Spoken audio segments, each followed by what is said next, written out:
Welcome, everyone, to this week's virtual water safety jam session. I hope you're all doing well and staying healthy as the coronavirus pandemic continues. We're seeing another rise in cases in many areas of the U.S., so be careful out there. Don't let your guard down.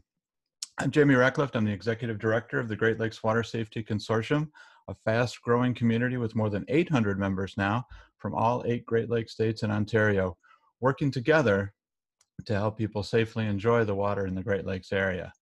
So far, our jam sessions have discussed opening beaches in the wake of COVID-19, nudging people toward safer behavior around the water, what high water levels might have, and how how record high water levels might affect safety, and translating science into better forecasts and warnings.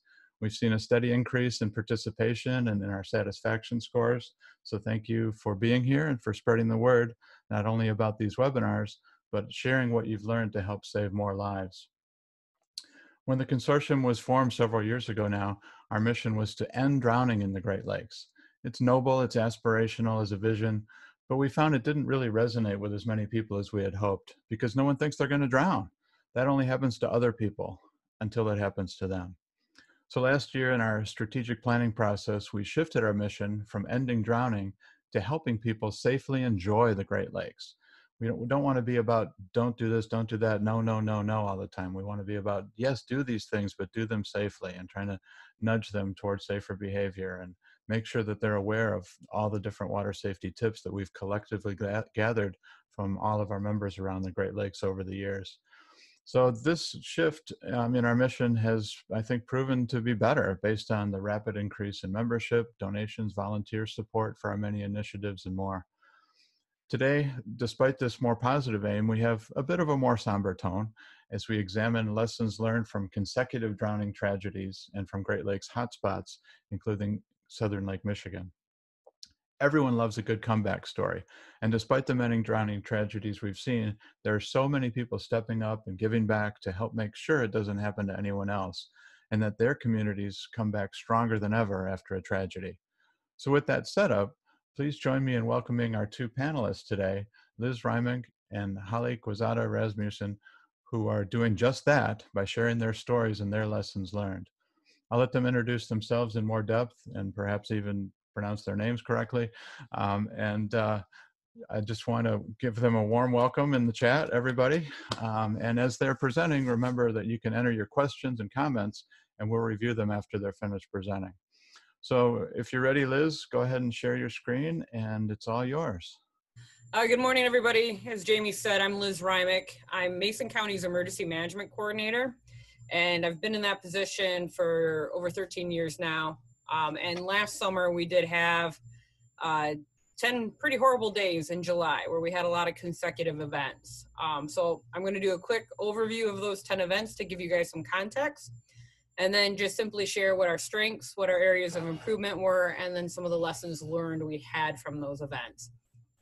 They may only apply to Mason County, but hopefully it gives you guys a nugget of information to keep in the back of your head, that if you guys have anything like this in your jurisdiction, you're able to address it adequately.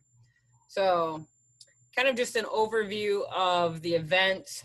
Obviously a Google Earth overshot of Mason County, where the blue pinpoints are where we had events. It started out on July 18th, in the evening. We had a drowning right off of the Ludington City Beach, right off the pier heads and stuff like that for our breakwaters. That was a Thursday night. The following day on Friday, we had 3 technical rescues that were all water-based. And so our Marine divisions, Coast Guard, and the coastal fire departments were all busy. The area to the south, of furthest south point, is what we colloquially call Peter Pan land here in Mason County, and it's a major bluff area, completely undeveloped, and due to the high Lake Michigan water levels, has started to experience undercutting. And so that incident was 2 people decided to take a beach walk, get down to the Peter Pan land. When the storm kicked in Thursday evening, got stranded there.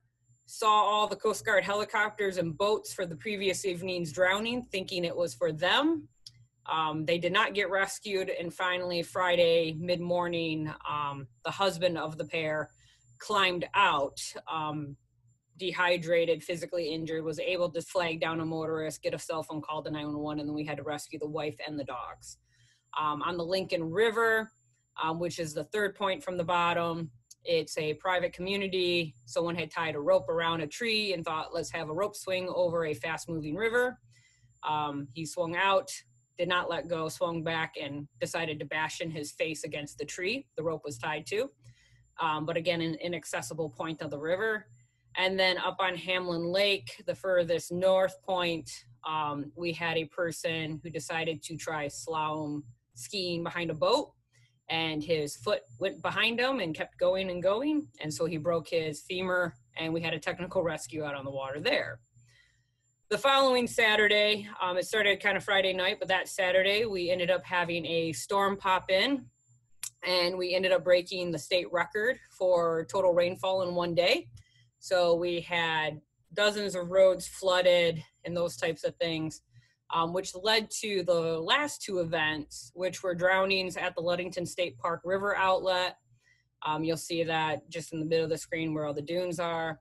The flooding and such created such dangerous outlet currents and had heavy CFF rolling over the Hamlin Dam that created an issue. So next slide, you guys will see, sorry, I rolled too far, is some of the pictures of the different incidents. And if you can see the virtual background behind me, this is what it looked like from the Hamlin Dam and the boardwalk. And I'll slide out of the way a little bit. As you can tell, the water is up to the boardwalk, and in the picture in the upper right is the flooded boardwalk. So the river below the dam, the lake level, everything rose significantly. You see a couple of the flooding pictures, a truck that drove into one of the washouts, and just kind of created havoc all over that watershed in our county. The missing teen, the gentleman, and the missing man, the articles you see were the subsequent state park drownings, and the one in the center with the somber search was the Thursday night Aubriana. So the other picture I have, kind of to give you guys context, is kind of the layout of our county, where things were hit. It wasn't just one fire department. It wasn't just one area. Our entire county was kind of being impacted during these 10 days. There's the pictures. Now you should be able to see them. Okay, so, and I'll give you guys a chance to look around this while I'm talking, but the last one is kind of just where we had road impacts. And as you see, traversing between our county was heavily impacted by the flooding we had. So as we started to progress in these events, it was widespread, and it wasn't just one fire department or one area being impacted. It was our entire jurisdiction, and so caused some issues. So there's the other slide that shows our road impacts as of the Sunday in this 10-day stretch. Again, widespread across the county, but mostly along the Sable River watershed that leads to the state park. So those are things we were dealing with, and kind of the issues we had overall. So now I'm going to go into kind of what we found out to be our major strengths as we dealt with these 10 days. I don't think anybody ever expected it to last 10 days, but we kept getting hit. And so public notification and our information, working with the media, was really key for us during this, because if you weren't at the Ludington Beach on Thursday night, you might not have known there was a drowning. And that drowning was actually contributed to an actual rip current, and Aubriana, the individual, having a medical issue that basically seizures would occur whenever she got wet or her head submerged. So we believe it was rip currents, and then ultimately the medical issue that did not give her a fighting chance. We did recover her body Thursday evening, but it was a Thursday evening about 7 o'clock on Ludington's Beach in the middle of July. It was packed. And initially, what we thought was the issue is that she had an argument with the family member who was watching over her, And he assumed she left the water and was going to try and walk downtown to the House of Flavors ice cream shop.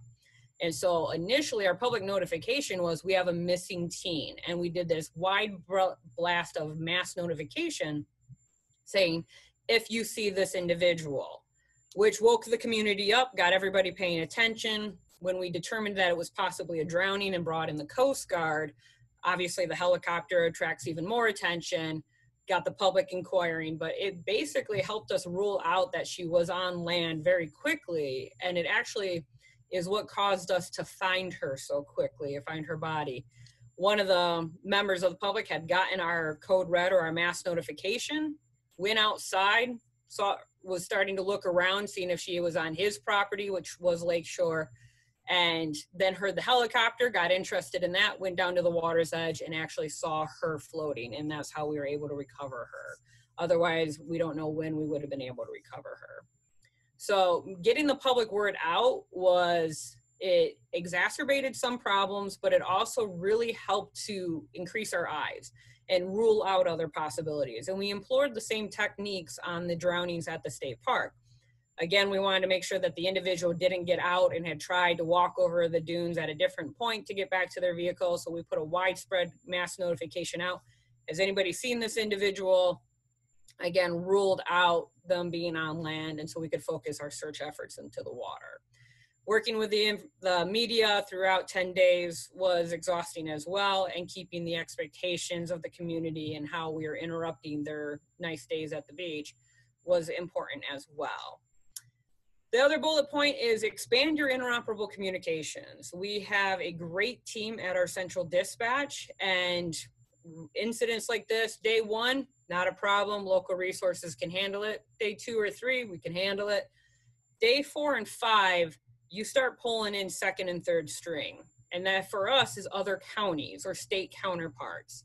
So making sure that we have a good communications team that can actually expand our communication system. In Michigan, we have a statewide system, so it's very easy for us, but it actually did require some technical work. On the last drowning at the state park, the individual in the current directed us north. And so we had to expand coverage into the dunes area, which does not have coverage. And we actually ended up mounting a portable repeater on the top of our lighthouse that was at the north end of the park to expand our network. So unique technical things that they did there to make it work was amazing. Our Lighthouse Association was very gracious because of the wiring. We had to shut down their lighthouse to tours, but it really expanded our network and helped us ensure the safety of not only our responders, but really enhanced our communication that as things and currents and conditions change, we are able to update everybody and kind of better map out our efforts. Third bullet point, leveraging your community support. Again, day 1, it was in the evening. We had just had our dive team come off of training, and so we didn't release them to go home, which they were hungry. They'd been training all day. So we said, hey, we might have a body to be finding later. We're not releasing you, but we knew that they weren't able to continue their dive operations without some refreshments. Luckily, the community came out in droves and brought them food, brought them, hydration and things like that to give them a chance to gear up for a potentially long night. As the 10 days stretched out, we had more donations of food and pizza and Gatorade and, Porta-Johns and just all the amenities because we were tapping out and we were burning through municipal budgets. So it was great to be able to leverage that. One of the points of improvement from that is get ahead of it right away and tell the public what you need. Don't just leave it out there and let individuals help you. Direct the public on how to help you. They want to, they'll support you. Obviously asking the public to stay out of the water, swim safely, those types of things are key, but expect community donations and kind of direct that. If you say we need water, you'll get water. If you say we need Gatorades, you'll get Gatorades. If you say we need food and beverages, you're going to get all sorts of things. So make sure you're specific on that in that messaging. But really engage your community at this point, because that helped us to prevent further drownings. Is a lot of our community members were sick of the beaches being shut down and started to police their own guests and police family members and to help spread our message for us. One of the other big strengths for us is that we had actually just conducted an exercise on June 4th prior to this. It was our preseason training. We brought all the marine assets together along with shore assets, and just meeting people face to face before the day of a disaster was key. But also it streamlined a lot of the communications issues that we had pre-identified. And then just different local issues we had were alleviated or remedied before we actually had the major events. The last thing I'm going to say is appoint a family liaison. These were all, unfortunately, tragedies. And in Mason County, our trend is that all of the people who drowned in our lakes and our beaches are not residents. We may be different than other communities, but they are all from outside our area. And so appointing a family liaison that can stay with that family, stays in contact with that family throughout the duration of the event, and even a week or two afterwards during the investigation phase is going to be key. They're coming in from a long ways out. They may be returning to home after their rental is up or their vacation time frame was up. It may take us weeks to find their loved one. Having that single person that is the only cop or the only responder that is talking to that family from day one to day whatever is going to be key.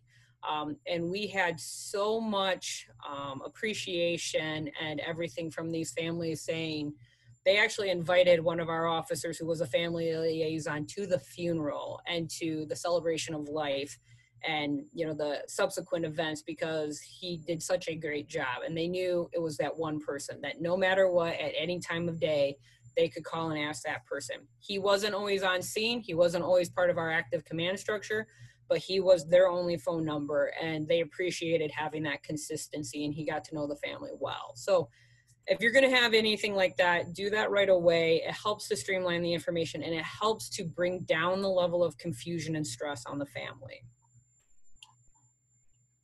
Our areas for improvement, will be brutally honest on the things that we screwed up on. It wouldn't have made a difference in the outcomes of the tragedies, but it really reflected on our community and us as responders of how we needed to improve. So for us, as negative and as doomsday as it may sound, is start planning for body recovery right away at the beginning.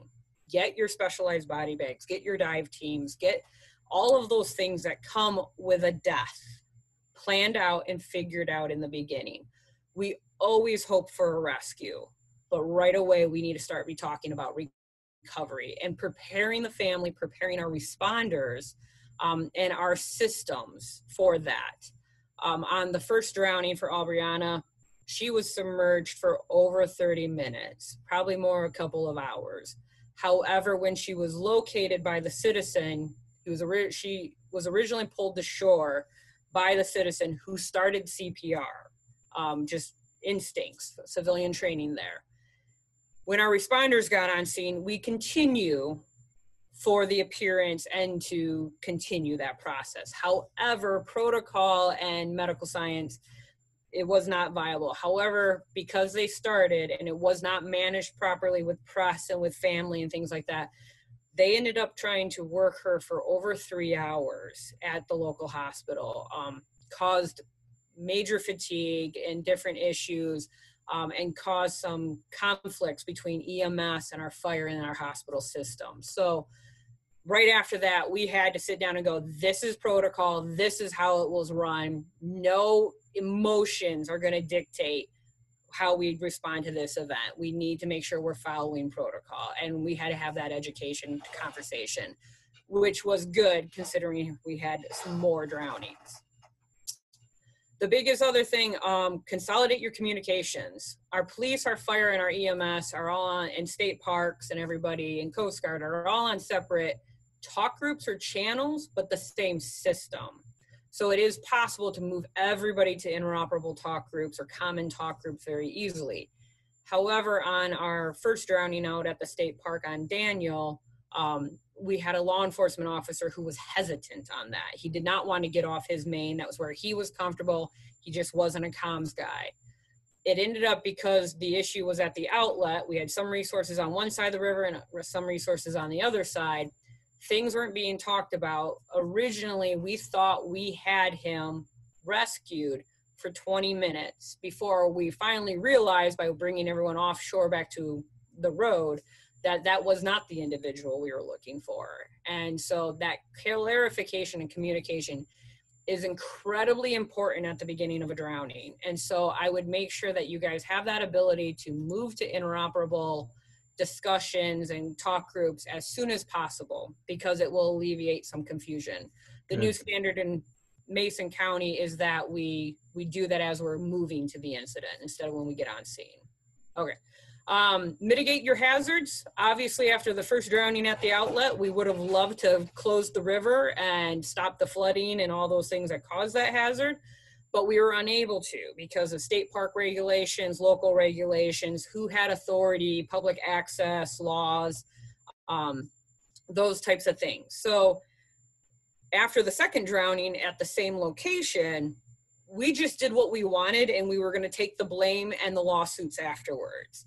But it took 2 drownings for us to get to the point of saying, you know what, we're barricading this off.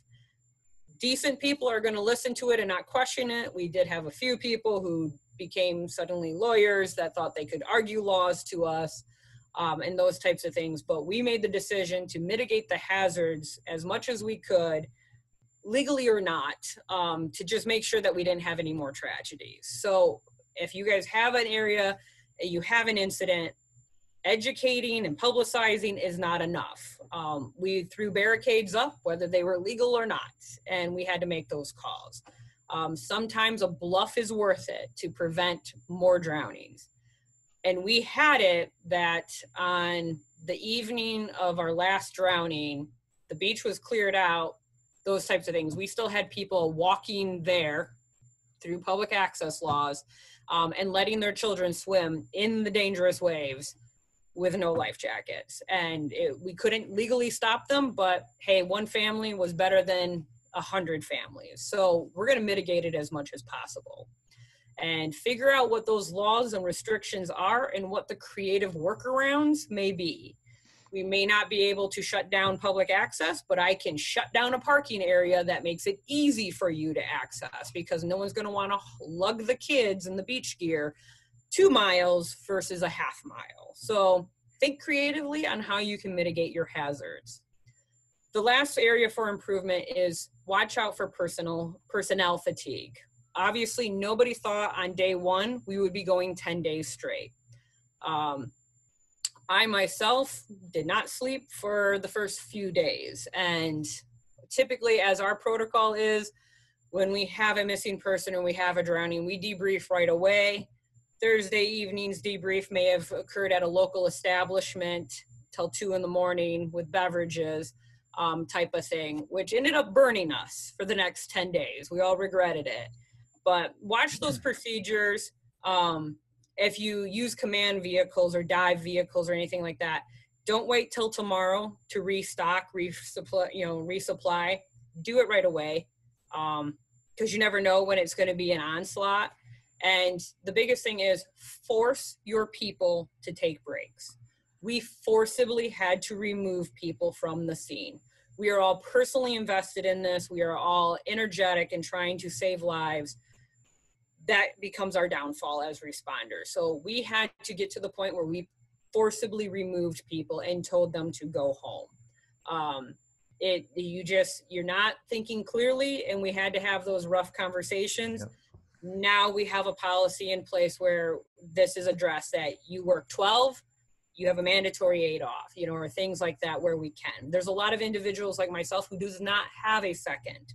We have no backup. We're a single person office, but we need to realize our own limitations. And it's an awkward conversation to have at 2 in the morning versus prior to an incident. So the last thing I'll share with you guys is just our lessons learned. Like I said, reset right away.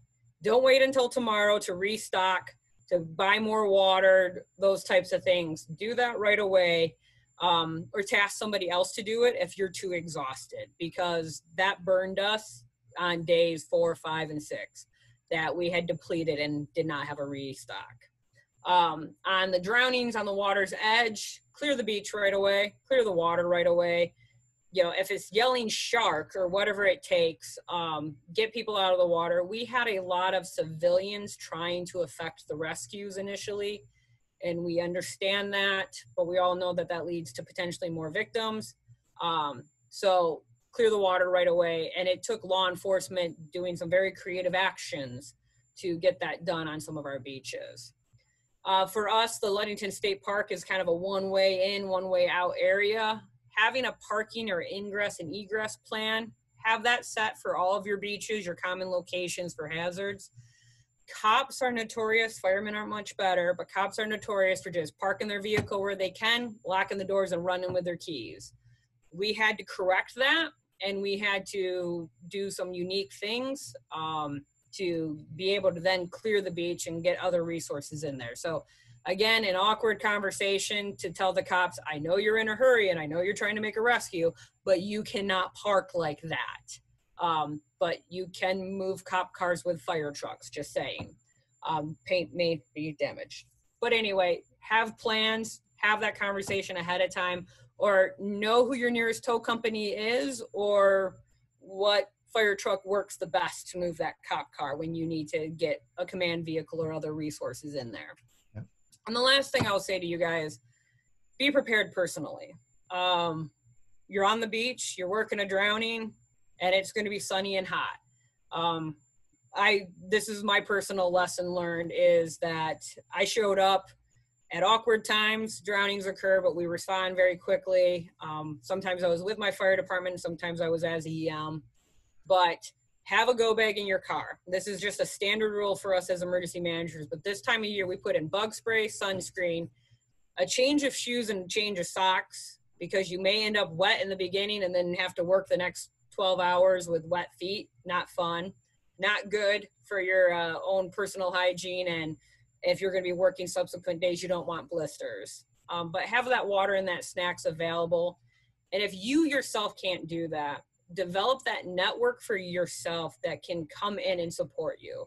For me, it was a network of friends that was mowing my lawn during those 10 days, picking my garden for me so things didn't spoil, and bringing me the items that I needed from my own house or my office because I'm out on an incident for the rest of the day and those types of things. So do what you can to prepare ahead of time, not only as an organization, but as an individual as well, because it may just be a bad day, but it may end up being a bad week or a bad month, and you need that support for yourself. So that's all I have, and we'll move on to That's great. Thank you so much for sharing that. That was just an unbelievably difficult, challenging experience, and it sounds like you did such an amazing job on it. Thank you for sharing what you learned.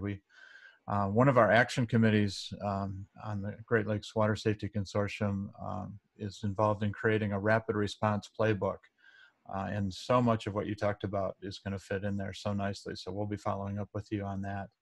Why don't we move on? Keep entering your questions in the chat, in the comments area, but let's move on right now to Halle and hear what she has to say. Hi, thank you, Jamie. So my name is Halle Quezada, and if we could go to the first slide. I have an old computer, so someone else is advancing slides for me while I'm on my phone for Zoom. I witnessed a drowning on July 6, 2018 in Chicago, and am learning to be a Great Lakes water safety advocate. I think there are so many, hidden dangers of the Great Lakes. I just saw a report from the University of Michigan that on USDA lifeguarded beaches from coast to coast, there were 24 drownings in 2018. And on the Great Lakes alone, there were 117. And part of that, there are a lot of reasons for that, but part of it is also there's this assumption of safety on a lake where there's an assumption of danger in the ocean. So things that people don't always consider are the waves in the Great Lakes are closer to each other. So if you're struggling in the water and you get smacked down by a wave, you get your head up, you orient yourself, and you're smacked down again. You know, it's every 2 seconds a wave is coming in.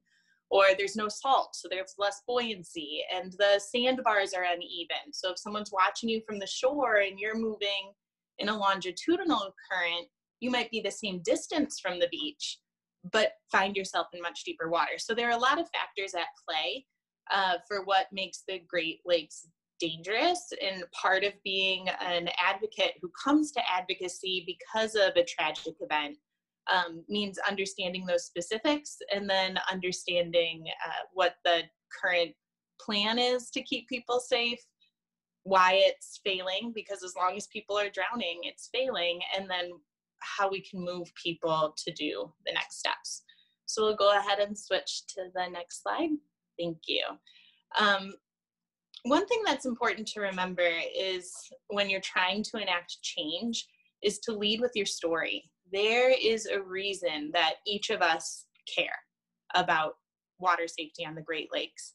And there's probably not much someone can say to make you stop caring. So that's what you have to hold on to, because at the end of the day, we have to change our culture, our entire culture around water and around the Great Lakes. And this means changing mindsets of beachgoers and of legislators. And our story is the one thing that no one can take away from us. You'll have a lot of people hitting you with hypotheticals, and grounding yourself in the story really matters. So here's the problem when we do use stories, because I'm sure everyone has, and you've probably seen this. Humans look for the loophole. There is absolutely nothing pleasant when you stop and consider what it means to actually drown in the Great Lakes. I think about it almost every day, and definitely every time I see the lake. Those moments that there was a girl submerged and we didn't know what was happening to her, and it would be hours before she was found, and you just know that the lake is cold, she's being dragged. There were a number of civilians who went in to try and help rescue. They all needed rescuing themselves, and some came out bloody and naked because they were beaten against a break wall in our lake. So you imagine someone who's drowning and they're being suffocated and they're alone, and it's just awful. And our minds don't want to go there. So when we do, when our minds do go there, we put up barriers, and it's just a natural human response. And we want to say it can't happen to me. So we find excuses, we find the loopholes. Well, they shouldn't have gone in the water. It's a tragic story. Where were the parents? Another case of natural selection. Something doesn't sound right. We've seen all of these comments. And what these comments serve to do is distance the risk from us. And we are not good as a society of like taking care of other people's problems. So when we do tell this story, and I'll just switch the slide, we need to make sure that we're giving a window. So I'm also a 7th grade teacher, and when we're reading books, we talk about stories being either a window into somebody else's life, maybe another time period, or a mirror where it's reflecting a piece of ourselves back at us through the characters. And when we're trying to advocate for something, we take whatever got us to care, and we have to tell it in a way that when we give that window into what matters to us to somebody else, we make sure it's reflective so they can see themselves in that story, so we can close up the loophole. So on July 6, 2018, we were at the beach when a group of kids found themselves in trouble at the water. Before I can tell the story, I have to anticipate the doubt and close those loopholes and name the responsibility. I think we've had a lot of attention in the Chicago area around this specific drowning and the specific asks that the community came out strong for in response to this drowning.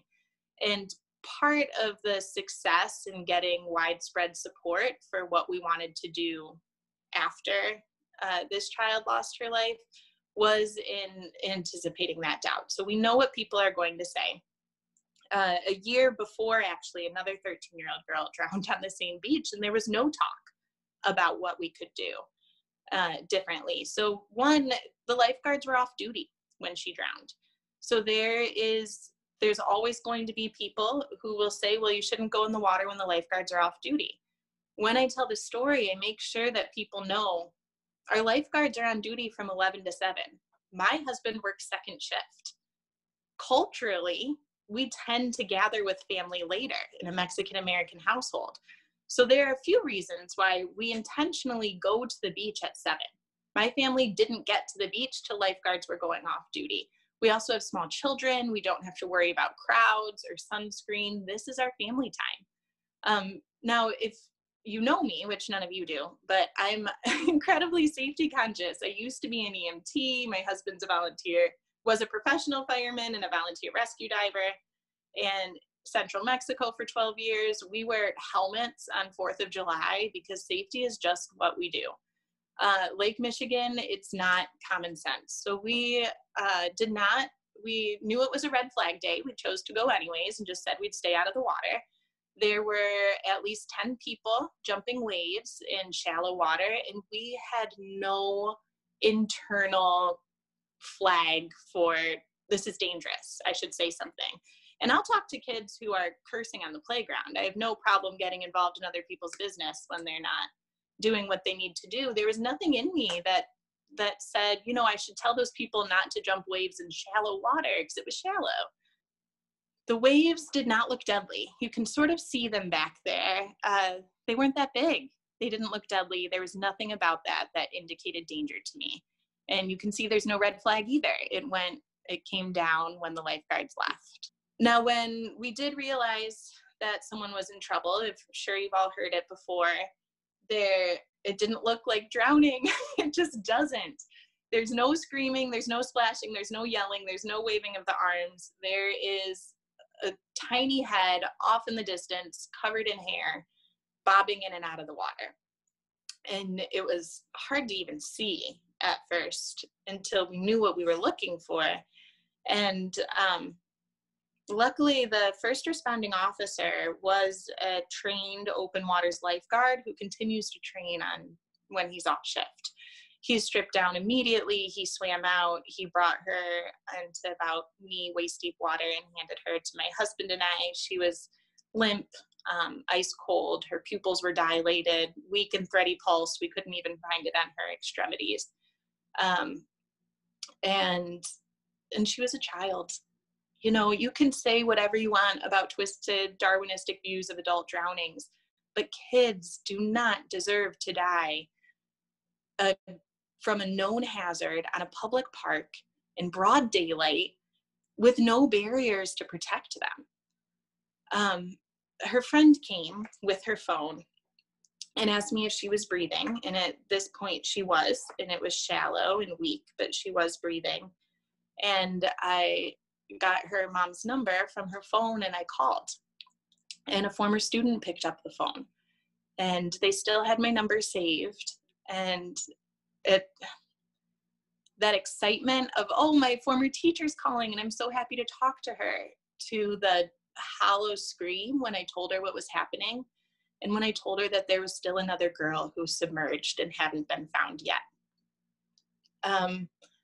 We left the beach when I saw the mother of the girl that ended up dying come on to the beach, and she was unmistakably her mother. And you could tell just from the anguish on her face that was her mom. And these aren't just numbers. These are real people with real lives, and there's so many victims. And time doesn't negotiate. So answering those texts from the moment that I called and let them know what was happening, to responding to every text, is she found yet? Is she found yet? And having to answer no. That battle from the moment someone is struggling, that battle between hope and time commences. And when time gains ground, hope really can't, at some point it can't battle back. And as much as, I negotiated with reading extreme critical condition and just hoping it meant anything but dead. And those are the moments where you have to give those moments to people who are making decisions, because you know what? There was no life ring on that beach. And my husband was a trained rescue diver, ready to go out and do apneas and look for her, because we know where she went under. And he couldn't. because he's pulled out enough would-be rescuers that he wasn't going to widow me in front of my kids, right? So the beach is swarming with officers.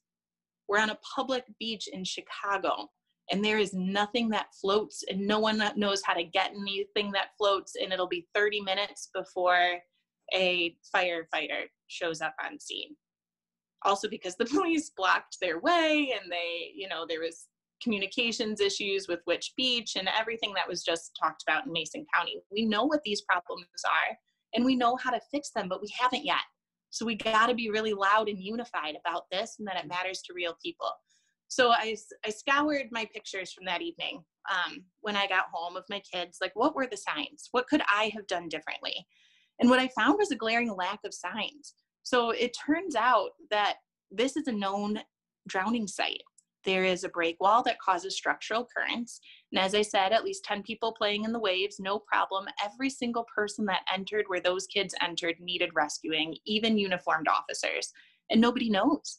There is law that you have to give first responders notice of dangerous buildings. So why not dangerous drowning sites? And then why not the general public, right? So these are things that we're advocating for. We did get signage. We did get purchases of PFDs for officers' cars, still waiting on the protocol to get them in those cars. This picture, by the way, was taken at 7:26. And you can see the kids were not even on our section of the beach yet. When the first 911 call was made, it was made at 7:31. So within 5 minutes, they got on the beach, they got in the water, and someone drowned. So when we talk about some of the responses we have to be clear at how fast and how final drowning incidences are. That's part of being an advocate. There is no negotiating with time. And you have to create your audience, because prevention is just not sexy. So you'll get a lot of attention immediately after a drowning, and then it's gone. And you have to fight to keep that attention alive. You have to make the feelers do and make the doers feel, because it seems like there are different types of responses, and you got to bring everyone to the table. The way that we have been keeping this conversation active and alive in Chicago is media. Media is definitely your friend. Google is your friend. Google how to make a press release. Google every media source you can think of and where to send press releases to them. I definitely didn't know what I was doing, and I'm still learning, but if you just decide that you're going to do it, you really can. Kids are a captive audience. Not only are they a target audience because statistically their risk of drowning in open water is pretty high, but they're a captive audience. You can call principals and say, hey, you're close to the beach. Here's a presentation I would like to give. Can you give me an auditorium full of kids? Or can I talk to your teachers and make sure they know? Do you guys ever go to the beach on field trips? Here's what you need to know. We have op-eds. We have to break the echo chamber. I love the water safety world. Everyone is so friendly and just nods along and agrees and feels all passionate and makes me feel great. But the people who show up to water safety things already get it. So we have to be creative about op-eds that are written in parenting circles and tourism circles. Get your story out there to the people that haven't heard it yet.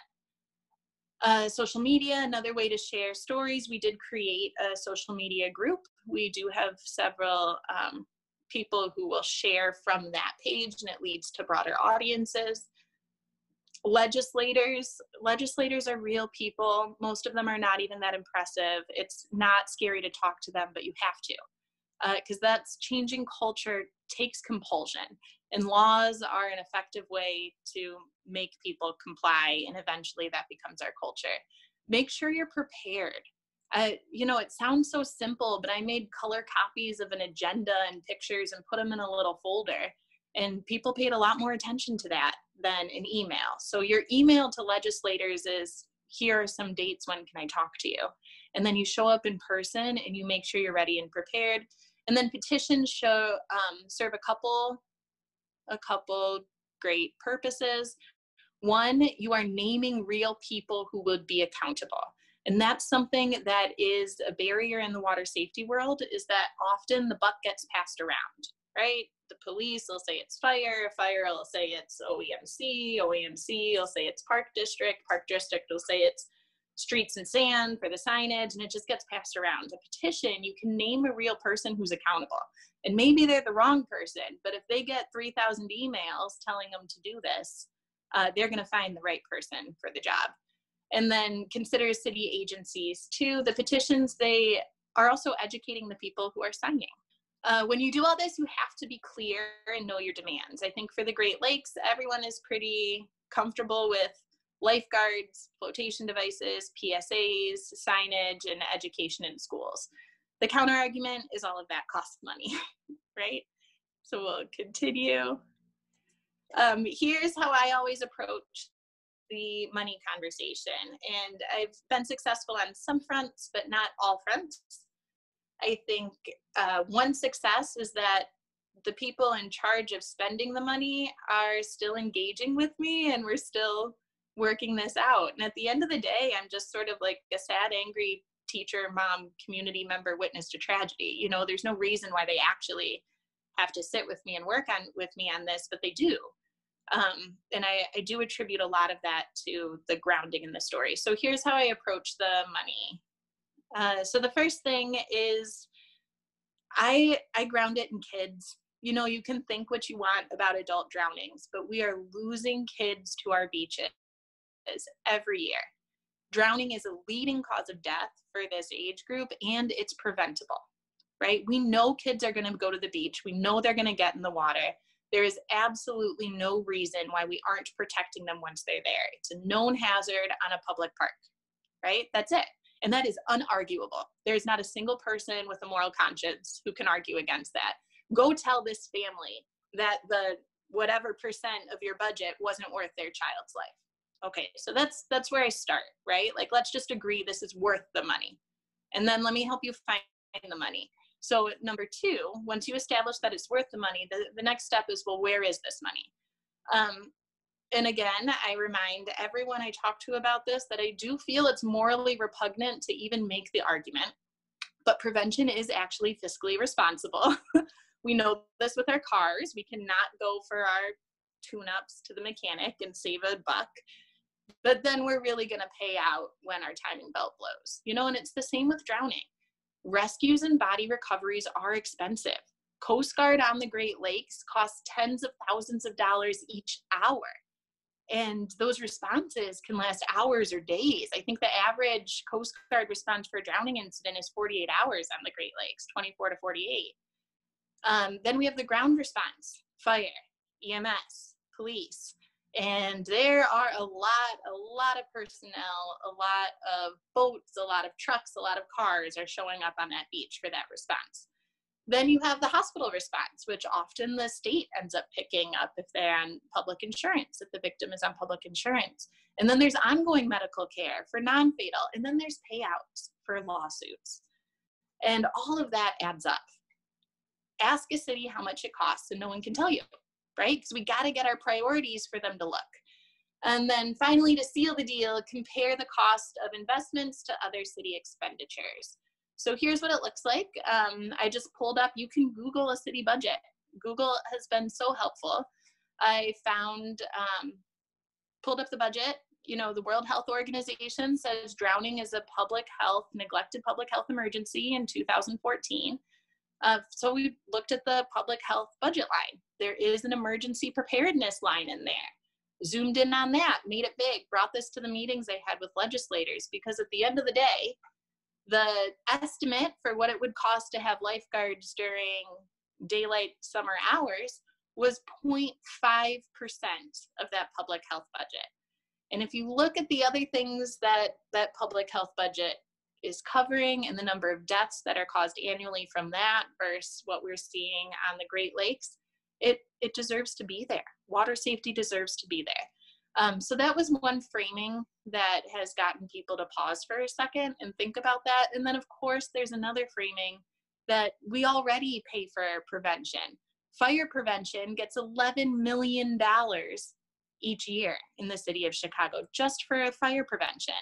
And at the end of the day, more kids, are school-age children, are drowning than dying in fires. And tornadoes and earthquakes and active shooters all combined.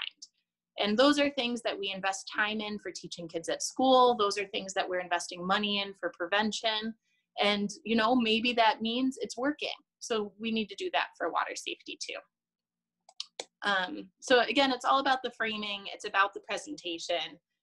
We know we need this. We just have to set up the argument. So where are we now in Chicago? We are coming up on 2 years since Darien drowned, and we'll move to the next slide. In those 2 years, we did get the city of Chicago to create a Chicago Lakefront Water City Task Force. So for the first time, there are actually people that are going through city data on drownings and trying to analyze it. We've never collected and looked at them comprehensively before, and they're going back through handwritten reports for 10 years. It's a lot of work, but if we don't have the data, we're not going to get the legislation. So it's a really important step, and we were able to get that. And hopefully, you know, having it in Chicago will help open it up for other Great Lakes cities. We have other small wins from the task force, but it's slow moving. So I'm learning patience along with how to be an advocate. And I think that's the hard part. You know, there's nothing about witnessing a drowning that prepares you to be effective in doing anything about your hurt and rage. But we learn as we go. And we did start Chicago Alliance for Waterfront Safety, which is neighbor-led, and continue with ongoing advocacy. I think one thing that's also important to do is to blur the lines between advocacy and education, because it helps inform the general public, but it also keeps pressure on city government.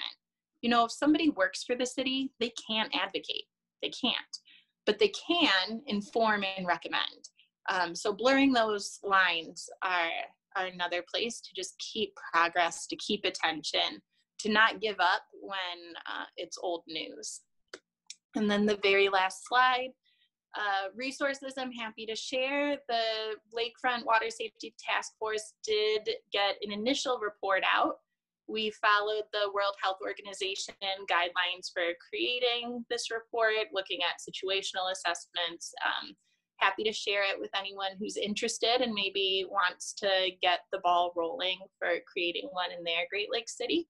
In the report, we concluded with 13 policy recommendations that were submitted to City Hall, and now we're working with the individual agencies that would be responsible for enacting the policy recommendations to push those steps forward. So there are lots of documents that are helping keeping all of that organized, and I'm happy to share them for anyone who's interested.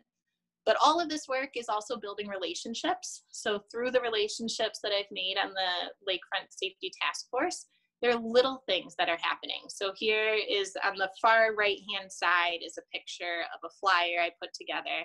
Just one example of a lot of little things that I hope will help change the culture. So because of the task force, I'm working with state legislators, and they have backpack giveaways at the parks every year. And now we can make sure that we have these water safety flyers in every backpack as lifeguards go off duty in English and Spanish. So little things like that aren't necessarily the goal, but they're, you know, happy little side projects that are much more easily facilitated when you're working towards something big. And that's about it. Halle, thank you so much. That was just fantastic. Great information.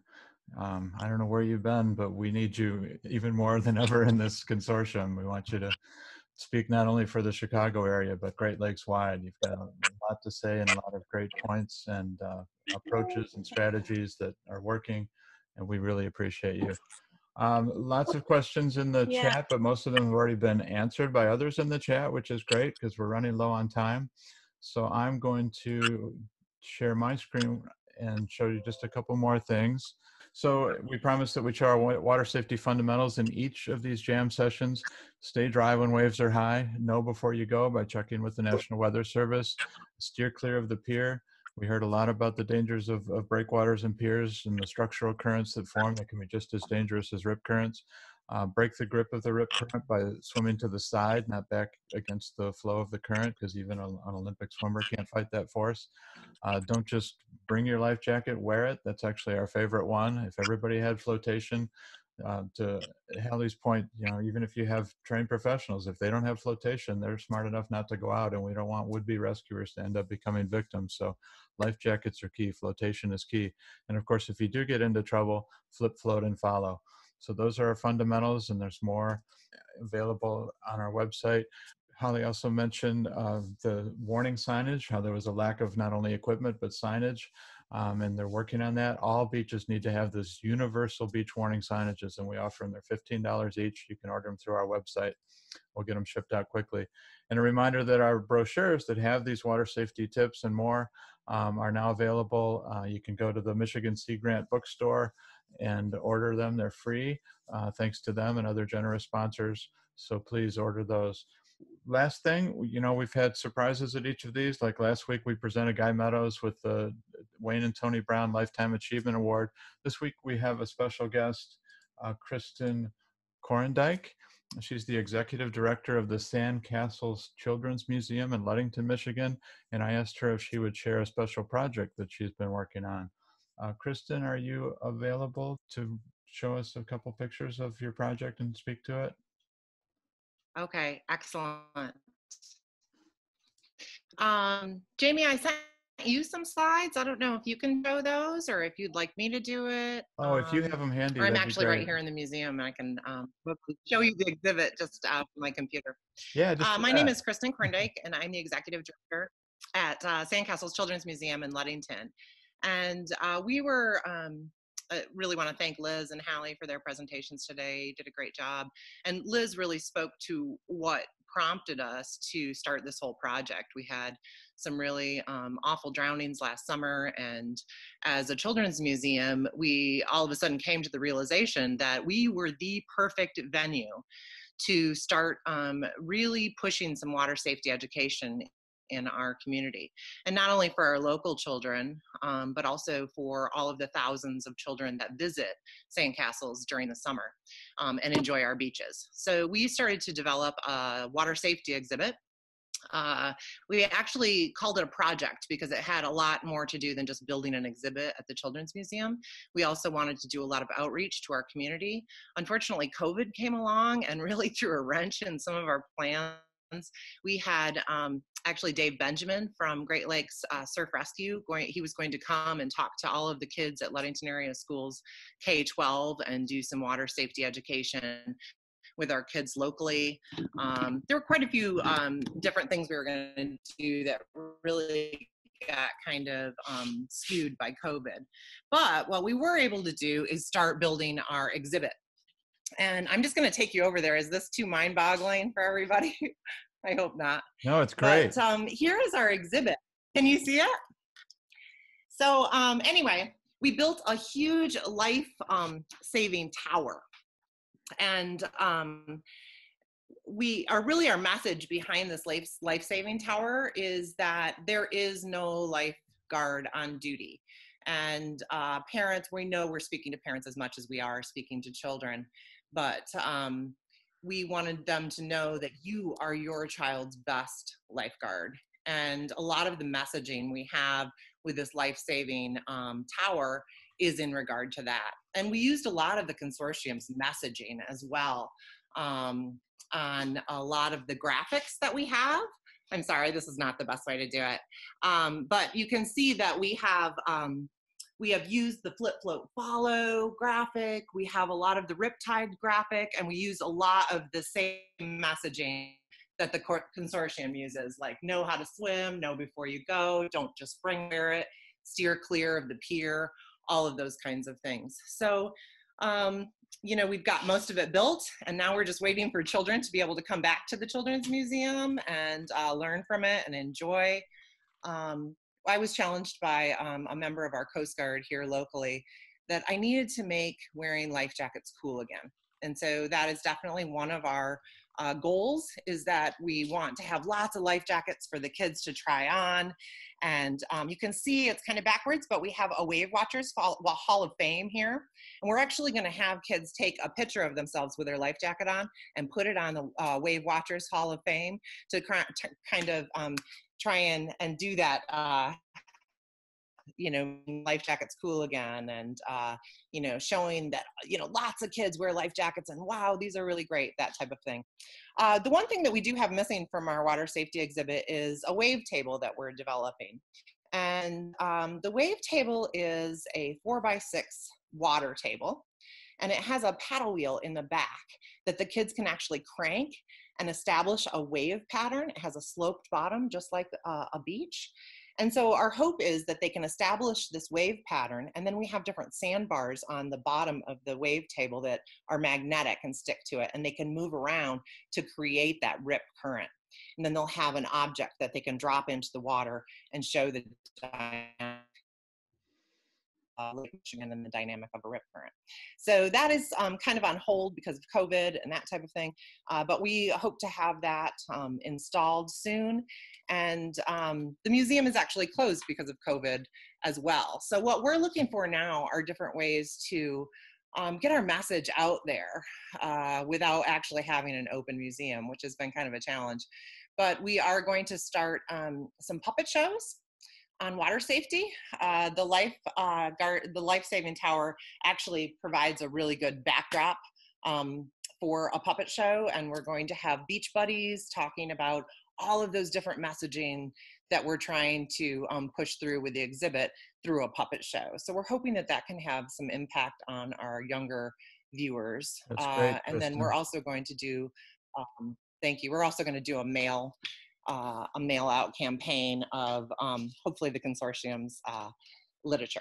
So that's kind of what we're doing at Sandcastles to try and help with water safety. We're definitely open to ideas from anybody on the committee.